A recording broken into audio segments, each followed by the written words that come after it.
by far one of my favorite types of coins to collect. They are plentiful out there, and traditionally, toning, or what we used to call tarnish, which, by the way, back in the day was very much frowned upon. It made the coin look dirty. It just wasn't appealing to a lot of people, especially the earlier coin collectors during the 40s, 50s, and 60s.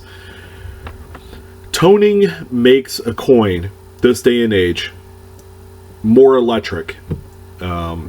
Coins such as the Kennedy half dollar, Franklin half dollar, Standing Liberty quarter, the multitude of different early commemorative coins. It's just something about adding color and finding an example with original toning that gives it that extra flair, that extra eye appeal that a lot of people are looking for. Collecting toned coins is pretty much coming in its own, into its own right here recently. I would say since the turn of the century. So ever since the mid-90s to 2000, toned coins were becoming this new trend that everybody wanted a piece of. Now keep in mind, a lot of these toned examples, which have been stored in albums and little tiny 2x2 envelopes and in cabinets and so on and so forth, at one time would have been dipped. That was just the common practice during its day. A lot of originality has been lost. A lot of the original luster is stripped as a result, because the chemicals used, whether it's like E-Zest or some other tarnish removing compound or liquid, does strip away some of the original toning for whatever reason. It's just because it's hydrofluoric acid. It really does number on coins, especially the coins that are left in the solution for too long. So a lot of them become deft and lifeless, and it really does play a huge role in the valuation of your coins. So if you have coins that look similar to the two examples that you see here, do not play around with them. Don't try and clean it. Don't scrub them. Don't dip them, because the coloring is what takes a $15 coin and makes it worth hundreds, maybe even thousands. But to get valuation out of the side, we're going to identify a few of the different types of toning that you can come across and how to know if they're legit or not.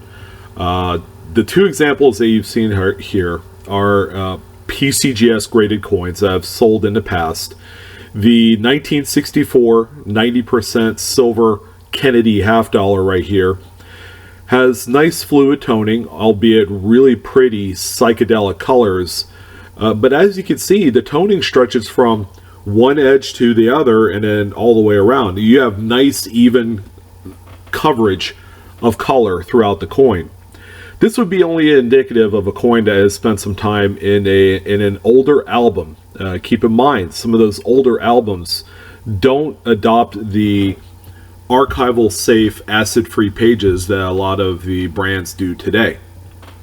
So finding some of these older collections that have been sitting in drawers and closets and whatnot, depending on the environment, because humidity will play a huge part in reaction of the chemical compound of the silver to the chemicals coming from wherever it was stored in, and you mix them both together, and that's where you get the pretty toning effects, such as the one on the Kennedy.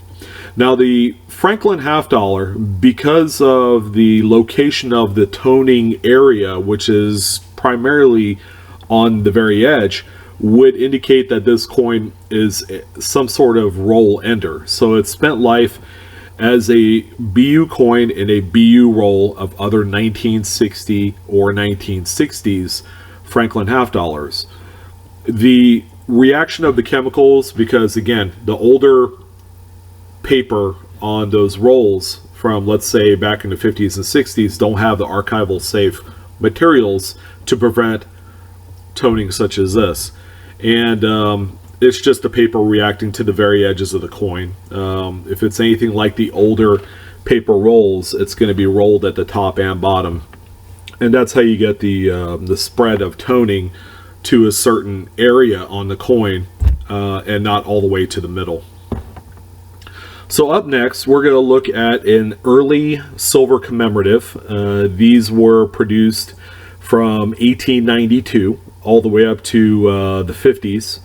And this particular example is a stunner. Okay, this is what you would call a tab toner.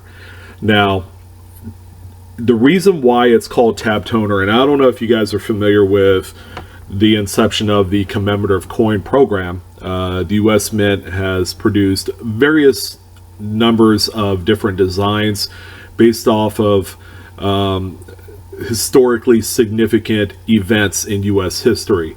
In the case that you see here, this particular coin was produced as small mintage, a small number of them, I believe, like 10,000, 12,000, 20,000 in some cases. In comparison to today's coinage, where they've made billions of them, these coins, they made so few of them because they are considered launch material for the event at that particular place. Whether it's Norfolk or Antietam or Gettysburg, they made different coins for those events, and they kept the mintages small.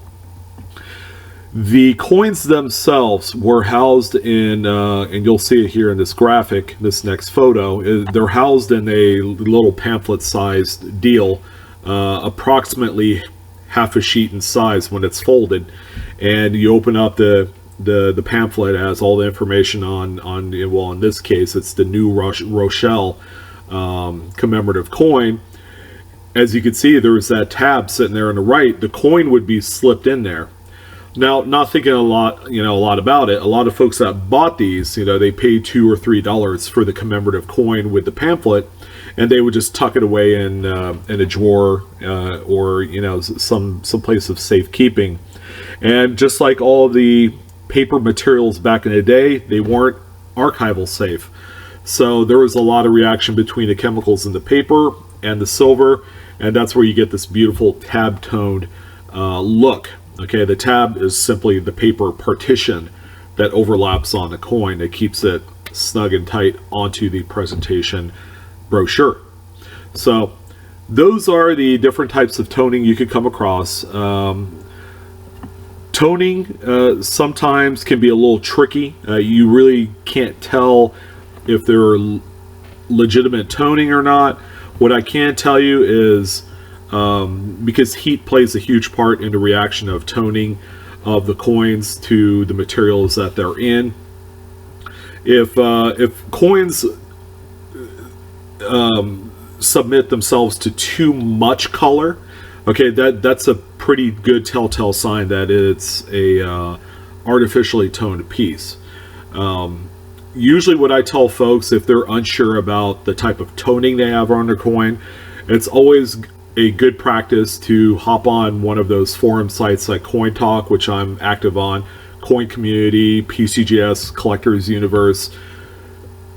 Join on there, go ahead and submit a picture so that everyone can take a look, and whatever the feedback is, good or bad, at least you'll know exactly what you have.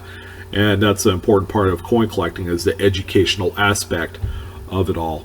So I hope you guys enjoyed the video. It's a really nice, fascinating type of subject, because toning, again, is becoming really a huge part of coin collecting, to whereas 30-40 years ago it was something that nobody really wanted a part of. So a lot of these coins, have gone back to what they thought was the original look, and have destroyed what I would construe as a part of the history and the overall preservation of these wonderful coins. So I encourage you to hit the like button if you enjoy the content. It's great stuff. Additionally, if you have not subscribed to my channel, Blue Ridge Silverhound, we talk about stuff like this all the time. We could look at the classics. We talk a lot about the new stuff that caters to a lot of the new coin roll hunters and collectors and folks of that sort. So I want to appreciate, I appreciate everybody hopping on this particular video. Stay tuned for more, and you guys have a fantastic afternoon. Talk to you soon.